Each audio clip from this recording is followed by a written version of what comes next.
হাঁপাতে হাঁপাতে মোস্তফা ভিলাতে ঢুকে সাদিক সাহেবের বিশ্বস্ত এক 30 ঊর্ধ্ব লোক।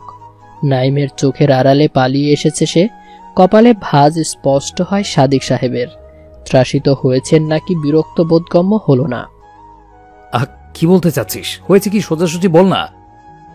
বড় সাহেব, ওইখানে যাওয়ার পর ফাজ খানের ছেলেপেলেরা একদম বেলে দিয়েছে আমাদের লোকগুলোকে। আমি বহু কষ্টে নিজের জান বাঁচিয়ে ভেগে এসেছি। ওরা মনে হয় এদিকেই আসছে। বিচলিত হয়ে পড়লেন সাদিক সাহেব। একটু দূরে দাঁড়িয়ে সবই শুনছিল তার পিতা শামসু মিয়া। যৌবন পেরিয়ে জীবনের দ্বার প্রান্তে দাঁড়িয়ে, বয়স পেরিয়ে গেলেও মাথার মদকের নেশা, লোভ, হিংসা একটুও কমেনি। তাক লাগানো বুদ্ধি তার। আরে বেটা, এতে তো ভয় পাওয়ার কিচ্ছু নেই। এক মাঘে শীত যায় না, ওদেরও দিন এসছে, আজ ভেবে নে। তাছাড়া বুদ্ধিমান তো সেই নাবিকই যে হাওয়ার দিক পরিবর্তনের সাথেই তাল মিলিয়ে চলে। খ্যাঁক খ্যাঁক করে হাসলেন তিনি। সাদিক সাহেব বাবার কথার ভাব সম্প্রসারণ অনতি দেরিতেই বুঝে ফেললেন। কুটিল হাসি ফুটে উঠল তার চেহারায়। নাইম রক্তমাখা হকিস্টিক হাতে ডাইনিং রুমে সোফায় আধশোয়া হয়ে আছে। তার দিকে নজর ঠেকিয়ে রেখেছে 3 জোড়া কৌতূহলী চোখ, কিন্তু কেউই কিছু জিজ্ঞেস করার সাহস পাচ্ছে না। নাইম তাদের দিকে ভ্রুকুঁচকে তাকায়। আমার কি রূপ বেড়ে গেছে নাকি? এইভাবে তাকিয়েছো কেন সবগুলো? নাইম দেখ, আমরাই তোর আপনজন, আমাদের সব জানার অধিকার আছে। বিশেষ করে বাসন্তী ভাবে তোকে অ্যাটাক করতে আসা লোকগুলো কারা, আর কি বা তাদের উদ্দেশ্য? তুই তো একজন গায়ক মাত্র, এসব গান টান তোর কাছে কেন? আর এত পারদর্শিতাই বা কিভাবে এসব চালাতে? অনেকটা সাহস জুগিয়ে প্রশ্ন করেই ফেলে অনিমেষ। বাসন্তীকে যে আজ একজন বড় ভাই হয়ে ওয়াদা করেছে সব সত্য তুলে ধরবে তার সামনে। অনিমেষের আমতা আমতা কথা শুনে ছোট্ট এক শ্বাস নির্গত হয় নাইমের দেহ থেকে। বিষাক্ত শ্বাস। নাইমের জন্মের সাথেই জুড়ে আছে বিষাক্ততা, তাই তো সে নিজে বিষাক্ত।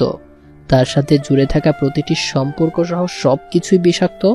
তার অতীত বাস্তবতা নিশ্চয়ই এর বাইরে নয়, তাই তো সবার আড়ালে রেখেছে সে নিজের বিষাক্ত বাস্তবিকতাকে। তবে আজ মনে হয় সত্য উন্মোচিত হবেই। নাইম নীরব হয়ে তাদের দিকে তাকিয়ে রইল। তার চাউনি আজ বড়ই অদ্ভুত। তবে এই চাউনির বেড়াজাল ভেদ করে এই চাউনির অর্থ কারোরই বোধগম্য হলো না কারোর। নীরবতা কাটিয়ে ওঠানোর দায়িত্ব আবারও অনিমেষই পালন করল। নাইম। হ্যাঁ। ঘোর ভাঙল নাইমের।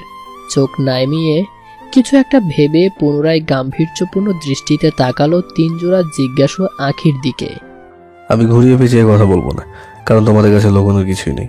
জানলেও বলার উপায় তোমাদের কারোরই নেই। তার সম্পর্কে তোমরাও জ্ঞাত।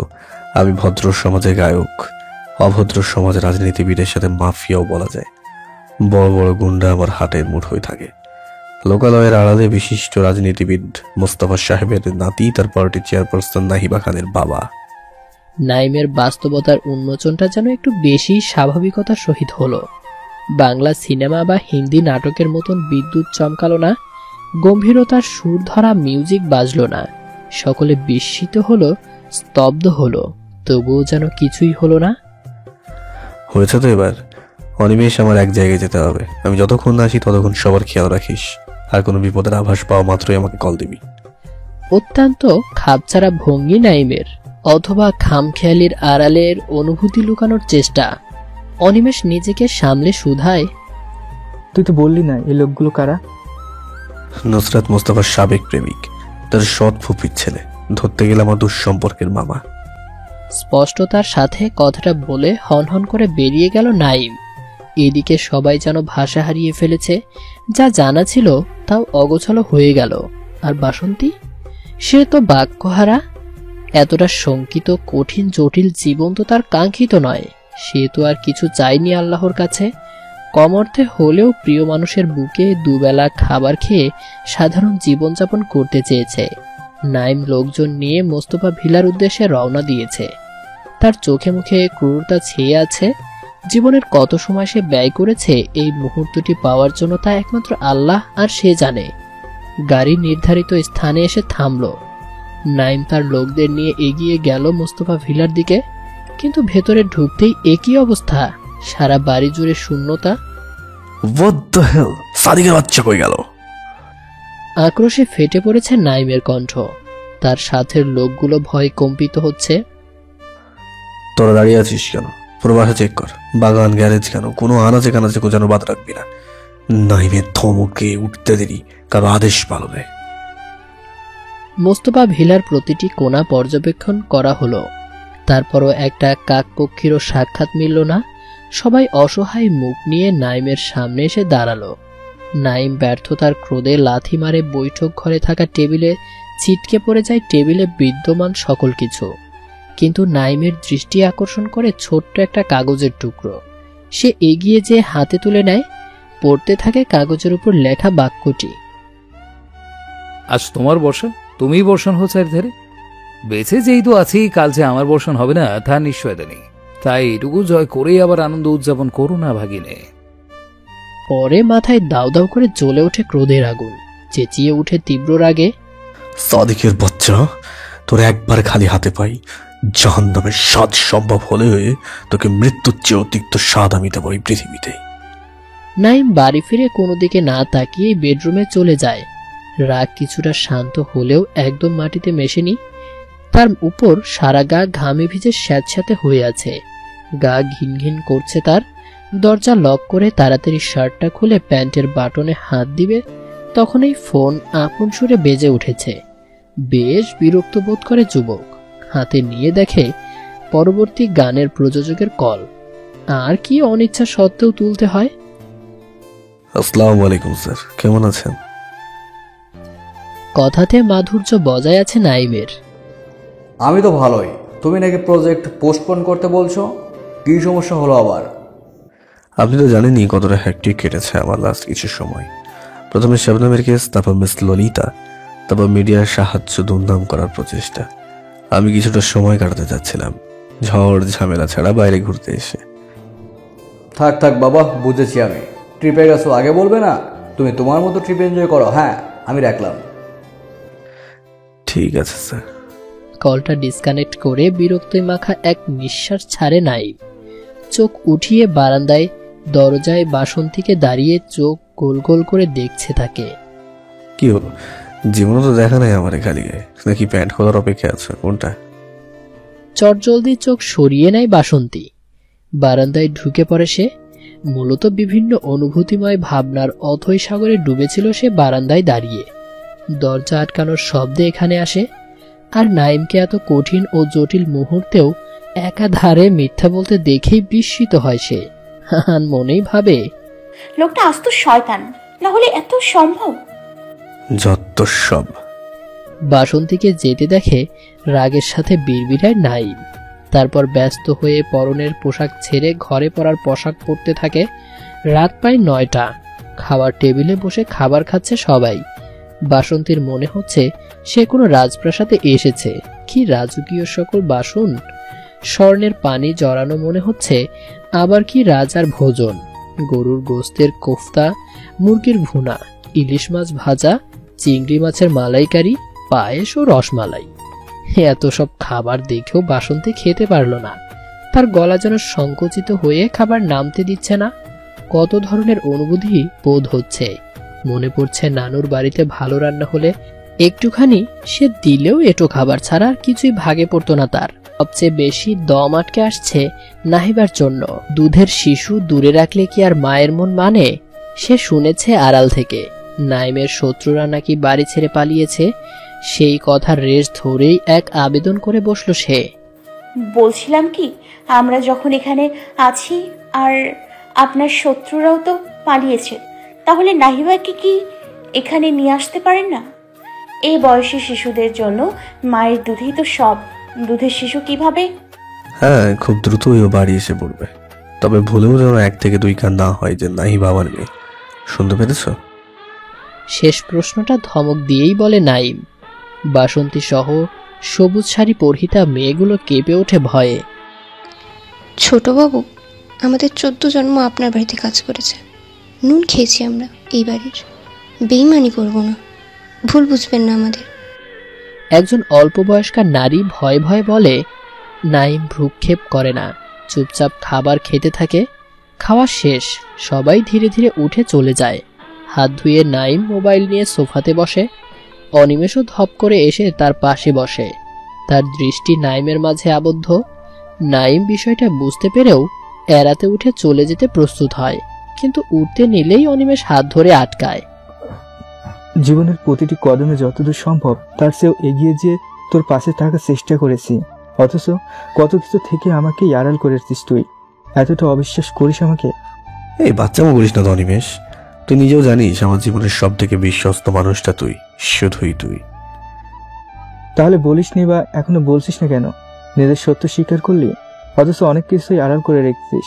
নুসরাত মোস্তফার প্রাক্তন যদি তোকে অ্যাটাক করে, সে নিজে কই তোর পিছনে কেন লেগেছে?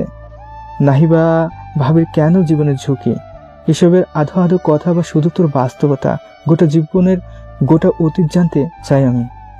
চৈতালির মায়ের থেকে চাচ্চু আমাকে নিয়ে যায়, আমার ইচ্ছে অনুযায়ী হোস্টেলে থাকার ব্যবস্থা করে। অবশ্য হোস্টেল নয়, তুই তো গিয়েছিস, এক কামরা ছোট্ট ফ্ল্যাট, কিন্তু সেখানে রেখে আসার আগে কোনো শোধন ছাড়াই জানা সত্যি আরো স্পষ্ট করে তুলে ধরে আমার সামনে। থামে নাইম। কথা বলতে আজ এত কেন কষ্ট হচ্ছে বোধগম্য হচ্ছে না নাইমের। গলাটাও ভার ভার লাগছে, কেমন বিরক্ত বোধ হচ্ছে নিজের অনুভূতির প্রতি। মুখশ্রী গম্ভীর রেখেই অতীতে হারিয়ে গেল সে। অতীত নাইম একদম চুপচাপ গাম্ভীর্যপূর্ণ হয়ে গিয়েছিল সম্পর্কের এই টানাপোড়েনের পরে। নাইমের দুঃসম্পর্কের চাচা তাকে ঢাকায় নিয়ে আসে। তার থাকার জন্য নির্ধারিত স্থানে দিয়ে আসার পূর্বে একটা নামি দামি রেস্টুরেন্টে নিয়ে যায়।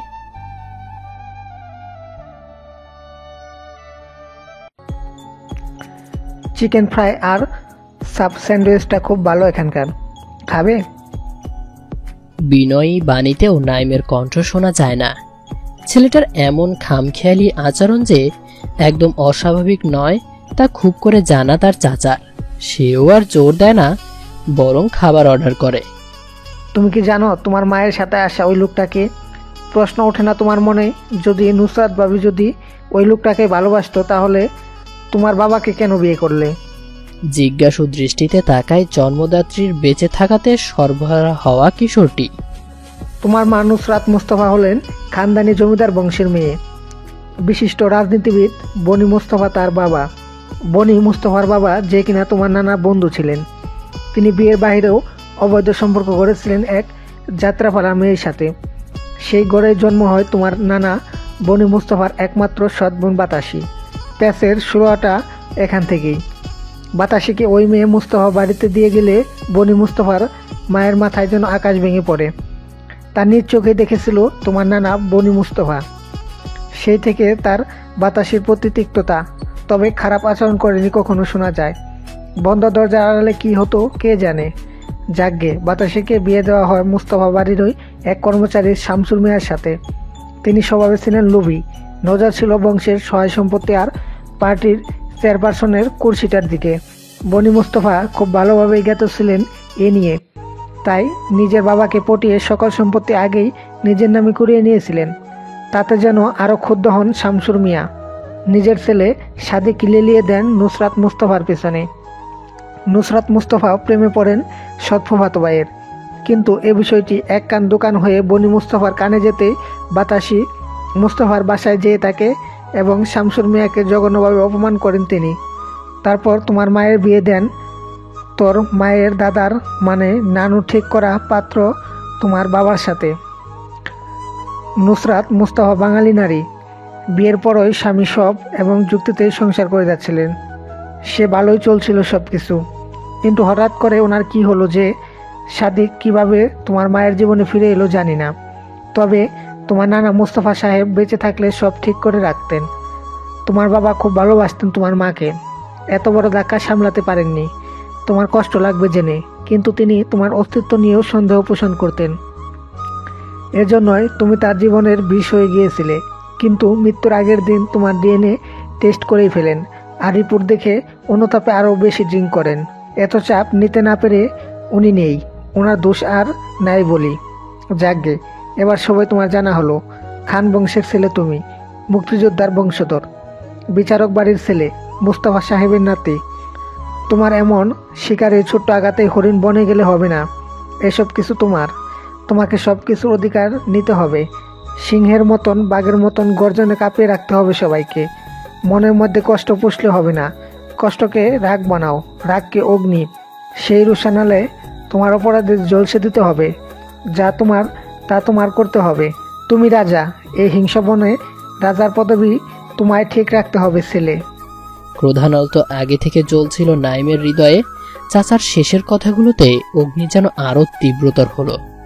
অস্বাভাবিকতা ছেড়ে বেশ আয়েসের সাথে পায়ে পা তুলে চিকেন ফ্রাইটা হাতে তুলে নিয়ে খেতে লাগলো সে। বর্তমানে নাইমের মুখ থেকে নুসরাত মোস্তফা ও তার শত্রু সাদিক সম্পর্কিত সব শুনে শুকনো ঢোক গেল অনিমেষ। তার কাছে শুনতেই কতটা জটিল লাগছে, আর এই ছেলেটা কেমন নির্বিঘ্নতার সাথে সব বলে যাচ্ছে। তোর মা। এই শব্দ উচ্চারণ করতেই নাইমের আঁখি জোড়ার রেশানালে পড়ল সে। নিজেকে শুধরে নিল। নুসরাত মোস্তফা আর সাদিক মিলে তো তোর থেকে খান এম্পায়ারের ওদিকে ছিনিয়ে নিয়েছিল, ফিরে পেলি কি করে? খান নুসরাত মোস্তফা কোথায় এখন? উনিও কি মিলে আছে সাদিকের সাথে? একদিন হুট করে চাচ্চু কল করে জানায় নুসরাত মোস্তফার জানাজা, আমাকে আসতে হবে এখানে। কিন্তু চাচ্চু বলে নিজের জিনিস নিজের অধীনে করতে, ভাগ্যের শত্রুর আস্তানায় যেতেই হয়, নিজ গুহায় থাকলেই হয় না। রাজি হলাম, কিন্তু আশ্চর্যজনক লাগলো যখন চাচ্চু আমাকে সবার চোখের আড়াল করে নিয়ে যায়, একদম নিজের আর আমার মুখ টুক থেকে। না, জানাজায় যাওয়া হয় না আমাদের, গোপন এক জায়গায় নিয়ে যায় চাচ্চু। আমার বাবার উকিল উইল মোতাবেক আমাকে সব বুঝিয়ে দেয় সেখানে।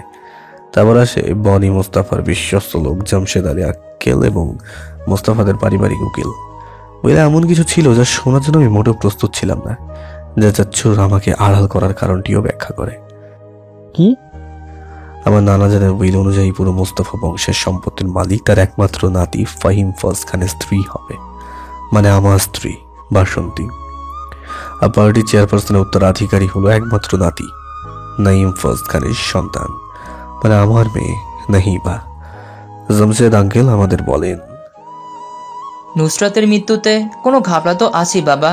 আমার মনে হয় উইলের কথা জানতে পারেই সাদিক আর সাদিকের বাপে তোমার মাকে যেহেতু বুঝতে পেরেছিল সে কোনো কাজই আসবে না, তোমার নানাজান আগে এসব আজ করতে পেরেছিল, এমন কিছু একটা হতে পারে, তাই মৃত্যুর আগে এমন উইল তৈরি করে যায়। বাবা, তোমাকে তোমার শত্রুগো মতো শক্তিশালী, দমদার আর ক্ষমতাশীল হওয়া অবধি সাবধানে নয়, সবার আড়ালে পরিচয় গোপন করে থাকতে হবে, কারণ তাগো চোখ তোমার আর তোমার স্ত্রীর সন্তানের জানের দিকেই। বুঝে নিয়েছিলাম স্ত্রী করা মানে কাউকে মৃত্যুর মুখে ঠেলে দেয়া, তার উপর আবার নারী জাতি এত সহায় সম্পদ পেলে মাথায় চড়ে বসবে, ঠিক ব্যাঠিক ভুলে যাবে। বুঝতে পেরেছিলাম আমার সন্তানের জীবন আমার চেয়েও জটিল পাষণ্ড হবে, তবে দৈহিক মানসিক চাহিদা তো ছিল। এর জন্যই এমন মেয়ের খোঁজ করি যে দিন দুনিয়ার জ্ঞানহীন, মোহ মায়া থেকে পবিত্র, ঠিক যেমনটা আমার বসন্ত কুমারী। অনিমেষ একটা ব্যাপার খেয়াল করে, শেষ বাক্যটি বলার সময় নাইমের ঠোঁটের কোণে হাসি ফুটে উঠেছিল, যা অতি দ্রুততার সাথেই গম্ভীরতায় মুছিয়ে ফেলে সে। আবার ভাবছে এই ছেলেটা সবকিছুর মাঝেও কত স্বাভাবিক, কিন্তু এতটা স্বাভাবিক কি অস্বাভাবিক পরিস্থিতির মাঝে স্বাভাবিক মানুষ হওয়া উচিত? অসম্ভব প্রায়। তাহলে এই ছেলেটি কেন? নিজের তিক্ত ভাবনাগুলো গলধকরণ করে পুনরায় মুখ খুলে সে। কিন্তু মাফিয়া টাফিয়া এসব, আবার রাজনীতি এগুলোতে কি করে বা কখনোই জয়ালি তুই? একদিনে সারা মাসের ভোজন করতে হয় না রে পাগল, আজ এইটুকু জেনে থাক, পরে আবার যা জানা যাবে। ঘুম থেকে উঠেই এত সুন্দর একটা সারপ্রাইজ পাবে বাসন্তী ভাবেনি কখনো। চোখ মেলতেই দেখতে পায় নাইম নাহিবাকে কোলে নিয়ে খেলছে। হুড়মুড়িয়ে উঠে দাঁড়িয়ে নাহিবাকে নাইমের কোল থেকে তুলে নেয়। নাইম প্রথমে রাগ হলেও কি একটা ভেবে যেন বেরিয়ে যায় ঘর থেকে। বাসন্তী আন মনেই ভাবে, লোকটার মাথায় কুবুদ্ধি থেকে এত সুবুদ্ধি হলো কবে? দুপুর হতেই সকলে ঢাকায় চলে আসে। বাসন্তীর মন ভীষণ ভালো মেয়েকে পেয়ে। সারাটা ক্ষণ তার মুখে হাসি ছেয়াছে। অ্যাপার্টমেন্টের সামনে গাড়ি থামতেই গলা ফাটিয়ে কাঁদতে শুরু করে নাহিবা। বাসন্তী ব্যস্ত হয়ে পড়ে কান্না থামাতে। ফিডার তো খালি, শেষ হয়ে গেছে। নত চোখে শুধায় বাসন্তী, তো আমার এখানে বসে আছো কেন? যাও, বাসায় যাও। বিরক্তের সাথে বলে নাইম। বাসন্তী তাড়াতাড়ি গাড়ির দরজা খুলে বাবুকে নিয়ে নেমে যায়। তাদের ফ্ল্যাট নিচতলায়। সিঁড়ি বেয়েই উঠতে নেয় বাসন্তী, কারণ এলিভেটর ফোবিয়া আছে তার। কিন্তু নাইম আটকায় তাকে। এমনিতে অসুস্থ, এখন সিঁড়ি বেয়ে ওঠা যাবে না, লিফটে চলো। আমার ভয় লাগে তো। বাচ্চাদের মতন মিনমিনিয়ে বলে বাসন্তী। নাইমের হৃদয় শীতল হয়ে যায়। মেয়েটা তার অগ্নিময় জীবনে এক দমকা পবিত্রতা, শীতল হাওয়ার মতো। সে তার বসন্ত কুমারীর কোমর আঁকড়ে ধরে গা ঘেঁষে দাঁড়িয়ে আত্মস্থ করে বলে, আমি আছি না, কিচ্ছু হবে না। আর কি চাই বাসন্তীর? সবচেয়ে বিশ্বস্ত হাতটি তাকে আঁকড়ে এখন। কিন্তু সত্যি কি সবচেয়ে বিশ্বস্ত, নাকি একমাত্র বিশ্বস্ত? সেও এক প্রশ্ন। সায় জানিয়ে লিফটে উঠে পড়ে বাসন্তী। ফ্ল্যাটে পৌঁছে বাসন্তী সোজা নিজের ঘরে চলে যায়। সে ঢোলা গোলজামার উপরে খিমারের উপরাংশ পড়েছিল তা খুলে বাবুকে খাইয়ে ঘুম পাড়াতে ব্যস্ত হয়ে পড়ে। প্রথমবার মা হলেও বাচ্চা লালন পালন করতে ভীষণ পটু সে। কারণ প্রতিটি মামাতো খালাতো ভাই বোনের সন্তানের অঘোষিত আয়া তো সেই ছিল। মনেই ব্যাপারটি ভেবে মন খারাপ হয়ে যায় তার। একটু খোলা হওয়া প্রয়োজন ভেবে পা বাড়ায় বারান্দার দিকে। বাদিকে তাকাতেই চোখে পড়ে খোলা বারান্দাটি। স্পাইডার লিলির মিষ্টি সুবাস আসছে সেখান থেকে। মনে পড়ে যায় মৈত্রী ও সাইমানের কথা। আনমনেই ভাবে, এত কিছুর মাঝে তো জানাই হলো না ওনারা আমাকে পেল কিভাবে। আর মৈত্রী ভাবি, সাইমান ভাই কই? ওরা এত বড় পাপ করতে যেও কি করে স্বস্তিতে আছে এই মানুষরূপী জানোয়ারগুলো? বেডরুমে নাইমের আগমনের আভাস পায় সে। সেই সাথে নাহিবার কান্নার শব্দ। দ্রুত পদে যেয়ে নাহিবাকে কোলে তুলে নেয়। কোলে তুলতেই শান্ত মেয়ে মিটমিটিয়ে হাসছে। অন্যমনস্ক হয়ে সে প্রশ্ন করে ওঠে, আচ্ছা মৈত্রী ভাবি আর সাইমান ভাইকে দেখছি না, ওনারা কোথায় কিছু জানেন? হ্যাঁ। কথাটা বলতে দেরি নাইমের উগ্র হতে নয়। যুবক প্রায় ভুলেই বসেছিল সেসব ঘটনা। বাসন্তীর কথায় মনে পড়ে গেল সে কিভাবে একজন পরপুরুষের হাত ধরে বাসা ছেড়েছিল। এসকর্ট সার্ভিসে যেয়ে সে কিভাবে একজন পরপুরুষের প্রতি সহানুভূতিশীল হয়ে পড়েছিল। শক্ত হাতের বন্ধনে চেপে ধরে তার দু কাঁধ। অনেক মিস করছিস তোর আশিক আর গুরুকে মনে হচ্ছে। এত ফিরির জাগে সাইমানের জন্য। তোর আশিক আর গুরু এখন হয় কোনোখানে বন্দি কাটছে, নয় মরে পড়ে আছে, বুঝলি? নিজের বচন শেষ করেই ঠিক বেঠিক জ্ঞানশূন্য হয়ে ধাক্কা দেয় বাসন্তীকে। বাসন্তীর সহ কোলে থাকা ছোট্ট নাহিবা পড়ে যাওয়ার দশা। কিন্তু সৌভাগ্যবশত তখন দরজার সম্মুখে দাঁড়িয়েছিল অনিমেষ। সে ধরে ফেলে বাসন্তীকে। নাইম, তোর মাথা ঠিক আছে? এখনই তো নাহিবা পড়ে যেত। বেশ ভরকে উঠেছে অনিমেষ। সে নাইমের সবটুকু আক্রোশ মেনে নিয়েছে। তবে ছোট্ট শিশুটির ক্ষতি কোনো ক্রমেই হতে দিবে না। বড় দুটো শ্বাস নিয়ে শান্ত গলায় শুধায়, তুই এখনই আমার সাথে সাইকিয়াট্রিস্টের কাছে যাবি। তোর সবকিছু মেনেছি, কিন্তু ছোট্ট বাচ্চাদের সাথে অন্যায় মেনে নিব না। ঘটনার আকস্মিকতায় নাইম নিজেই থতমত হয়ে গেছে। কিন্তু তবুও রাগ ও গম্ভীরতার আড়ালে নিজের অনুভূতি লুকানোর আপ্রাণ চেষ্টা। আমি কি পাগল নাকি যে পাগলে ডাক্তার দেখাবো? আজের কথা বাদ দে তো। অনিমেষ বিরক্তের সহিত ভাবে, বাঙালির এই এক মূর্খতা। মানসিক স্বাস্থ্য বলতে যে কিছু আছে ভুলেই যায়। মানসিক সমস্যা মানেই বোঝা হয় পাগল হয়ে গেছে, আর মনোরোগ বিশেষজ্ঞ মানেই পাগলের ডাক্তার। তাই তো রোগ পুষে রেখে রোগ বাড়ায়, তবুও মান সম্মানের ভয়ে ডাক্তার দেখায় না। যাবি না মানে কি? তোর এত এক্সিস্টিং রোগ বা অতিরিক্ত ডমিনেটিং নেচার বা আচরণ তোর স্বাভাবিক লাগে।